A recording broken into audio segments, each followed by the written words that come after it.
জীবনের বন্ধুর পথে বন্ধুহীন হয়ে চলা সত্যিই কঠিন। বলতে গেলে বন্ধু ছাড়া মানুষ একাকী বাঁচতে পারে না।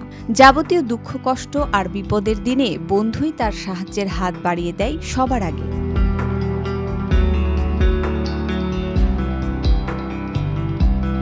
মানুষ একা থাকতে পারে না বলেই একাকিত্ব অনেক সময় অসহনীয় হয়ে ওঠে।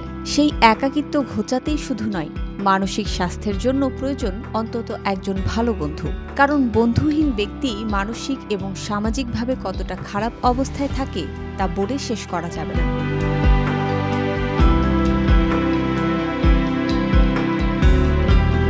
বন্ধু হচ্ছে নিঃস্বার্থ এক সম্পর্ক, যার সঙ্গে মনের সব আবেগ অনুভূতি ভালো লাগা মন্দ লাগা সবকিছু ভাগ করে নেওয়া যায়।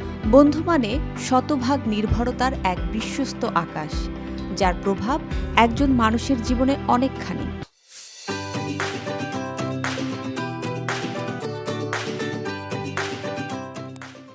বন্ধুহীন মানুষ শুধু মানসিক সমস্যায় ভোগে না, শারীরিক সমস্যাতেও ভোগে।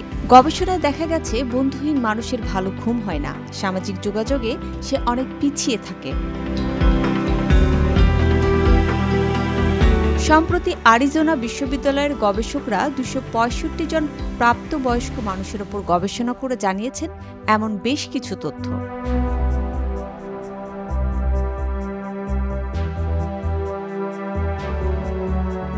তাদের গবেষণার প্রকাশিত প্রতিবেদনে বলা হচ্ছে, আমাদের চারপাশে এমন অনেকেই আছেন নিজের পরিবারের সদস্যদের সঙ্গে যাদের তেমন কোনো সম্পর্ক নেই, এমনকি কোনো বন্ধুও নেই। তাদের শরীরের উপর অনেক খারাপ প্রভাব পড়ে, কিন্তু তারা তা বুঝতে পারেন না। অ্যারিজোনা বিশ্ববিদ্যালয়ের যোগাযোগ বিভাগের অধ্যাপক পাসালাকুয়া ও ক্রিস সেরগিন এই জরিপ চালান।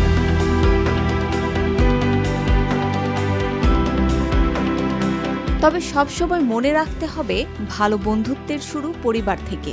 মানুষ যে একা থাকতে পারে না তার একটা বাস্তব দৃষ্টান্ত হচ্ছে ক্যান্সারের একদম লাস্ট স্টেজে যখন মানুষ আইসিইউতে অ্যাডমিট থাকে, তখন গ্লোভসের ভেতর হালকা উষ্ণ গরম পানি দিয়ে কারো উপস্থিতি বোঝানো হয়, অনুভব করানো হয় কেউ একজন তার পাশে আছে, বোঝানো হয় সে একা নয়, তার হাত ধরে কেউ আছে তার পাশে। মুসবা আলিম তিন্নি, জিটিভি নিউজ।